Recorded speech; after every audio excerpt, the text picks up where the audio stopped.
حضور کسی پیارے دوست نے سوال کیا تھا کہ حضرت مرزا صاحب نے تعلیم بھی پائی. جی تعلیم پائی اور سروس بھی کی تھی انہوں نے. اچھا پھر کس کی نوکری کی؟ جی کس کی سروس کی؟ ملازمت کرتے رہے. ہاں ٹھیک ہے بالکل ٹھیک ہے. تو کہتے ہیں کہ ہمارے جو نبی جتنے بھی گزرے کسی نے ملازمت نہیں کی. مسیح یا نبی؟ جی کسی نے نہیں کی. کسی نے ملازمت نہیں کی. اور نہ ہی کسی نے تعلیم حاصل کی ہے کسی انسان سے تعلیم. یہ انہوں نے اس کی سند کیا ہے ان کے پاس؟ کہیں پوچھا آپ نے کیا دلیل ہے؟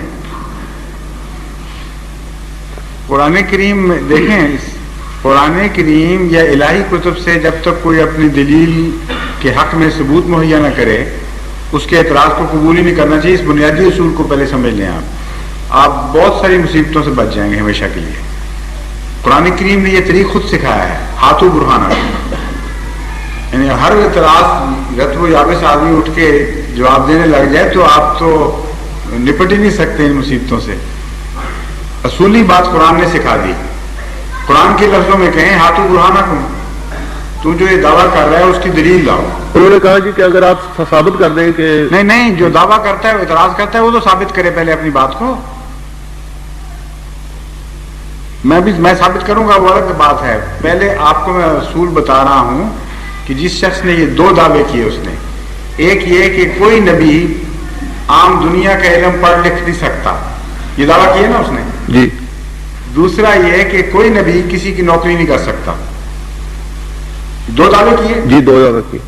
ان کا ثبوت مانگا آپ نے ان سے؟ میں نے کہا تھا کہ حضور نے خود فرمایا کہ آپ نے جو کچھ کہا ہوگا الگ بات ہے. آپ نے ثبوت مانگا کہ نہیں؟ صرف مجھے یہ جواب دیں. نہیں ثبوت نہیں نا مانگا. اب ملے تو ثبوت مانگا.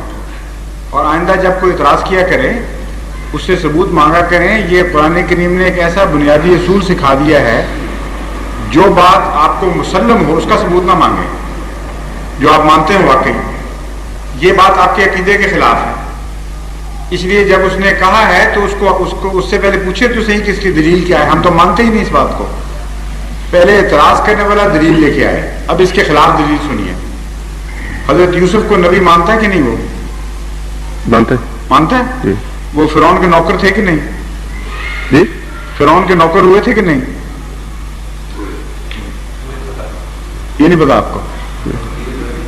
کہہ کے نوکری مانگی تھی کہ مجھے تم خزینے اور خزانے کا وزیر بنا دو. یوسف کا انہیں کی بات کر رہے ہیں. حضرت یوسف علیہ السلام نے خزانے کی نوکری مانگی اور پھر انچارج مقرر ہوئے اور ان کی، بلکہ یہاں تک فرمایا کہ دین الملک میں میرا یہ حق کوئی نہیں کہ میں اپنے بھائی کو روک سکوں.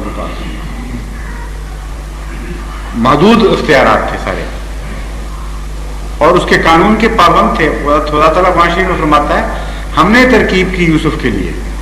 اگر ہم ترکیب نہ کرتے تو وہ اس کو ایسا پابند تھا قوانین کا کہ وہ اپنے طور پر کچھ بھی نہیں کر سکتا. پھر جھوٹی بات ہوگی نا ثابت. دوسرے آن صلی اللہ علیہ وآلہ وسلم کے متعلق امی کا لفظ آیا قرآن کریم میں. آتا ہے نا؟ باقی نبیوں کے متعلق کہیں امی آتا ہے؟ بتائیں. کسی نبی کے متعلق نبی امی کا لفظ سنا ہے آپ نے کبھی؟ اس سے آپ نے پوچھا کیوں نہیں؟ یہ کہ ایک طرف تو فخر کرتے ہو کہ نبی امی صرف حضرت محمد مصطفیٰ صلی اللہ علیہ وسلم ہے، دوسری طرف اس شان میں سارے نبیوں کو ساتھ ملا رہے ہو بغیر دلیل کے. اگر سارے امی تھے تو پھر رسول اللہ صلی اللہ علیہ وسلم کی کیا شان ہوئی کہ صرف یہی امی ہے؟ پھر تو سارے امی بن گئے. اس لیے دونوں اعتراض اس کے غلط ہیں.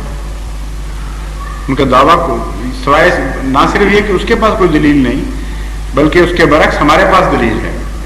پھر حضرت موسیٰ علیہ السلام وہ الواح پڑھ کے سنائی تھی کہ نہیں؟ ان کو لکھ کے لائے تھے ساتھ، اور کوئی نہیں تھا لکھنے والا. اس الہام کو حضرت موسیٰ نے خود ہی لکھا تھا تختیوں کے اوپر. اور اسی طرح دوسرے انبیاء جو ہیں قرآن کریم کے، اللہ تعالیٰ فرماتا ہے کہ وہ تورات سے حکم لیتے ہیں، تورات پڑھتے تھے، لوگوں کو سناتے تھے، اس سے سبق لیتے تھے وہ کسے سیکھا تھا پھر انہوں نے لکھنا پڑھنا؟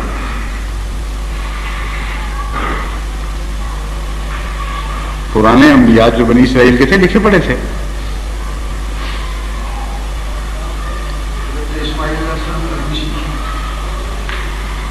قرآن کریم میں تو نہیں ہے یہ. جو بات وہ کہتا ہے اس کو پورا، مولویوں کو پورا علم نہیں. بات کیا کہنا چاہتے ہیں وہ یہ ہے کہ دین کا علم، جس دین جو ہے اور دین کا عرفان، یہ نبی خدا سے حاصل کرتا ہے اور دنیا سے نہیں حاصل کرتا. جو روٹین کا علم ہے، عام روزمرہ کا لکھنا پڑھنا والا، اس میں تو قطعاً کوئی ممانعت نہیں. اسی وجہ سے حضرت مسیح موعود علیہ السلام کے متعلق اللہ تعالیٰ نے المہدی کا لفظ استعمال فرمایا، تاکہ مولوی جب اعتراض کریں تو بتائیں کہ دین کا علم خدا سے پانے والا ہے، ہدایت خدا سے پاتا ہے. الف ب تم سے سیکھ لی تو کیا فرق پڑتا ہے؟ جو چیز منع ہے وہ ہے ہدایت پانا. ہدایت صرف خدا سے پاتا ہے نبی. اسی لیے باقی جگہ بھی انبیاء کا ذکر کر کے یہدون بامرنا فرمایا ہے کہ جہاں ہدایت کا تعلق ہے وہ ہمارے عمل سے دیتے ہیں، اس کے بغیر وہ ہدایت نہیں دیتے. تو ہدایت نبی خدا سے پاتا ہے، دنیاوی علم تو سیکھتا ہی ہے. حضرت صلی اللہ علیہ وسلم نے بولنا چالنا سیکھا تھا کہ نہیں؟ زبانی علم بھی تو علم ہوتا ہے یا صرف تحریری علم ہوتا ہے؟ جی زبانی علم بھی تو علم ہی ہوتا ہے نا. ایک اندھا مولوی فاضل پاس کر لے بغیر لکھے اور بغیر پڑھے تو وہ شاگرد نہیں کہلائے گا، وہ طالب علم نہیں کہلائے گا. تو ہر بچہ ماں باپ سے اور اپنی قوم سے زبانی علم سیکھ رہا ہوتا ہے اور نبی بھی ان میں شامل ہیں سارے. تو دنیا کا علم اور بول چال اور روزمرہ کی گفتگو اور زبان سیکھنا، خواہ یہ تحریری ہو خواہ یہ زبانی ہو، اس میں تو کوئی فرق نہیں ہے. قرآن کریم نے کہیں کوئی اشارتاً بھی نہیں فرمایا کہ نبی یہ کر سکتا ہے اور وہ نہیں کر سکتا.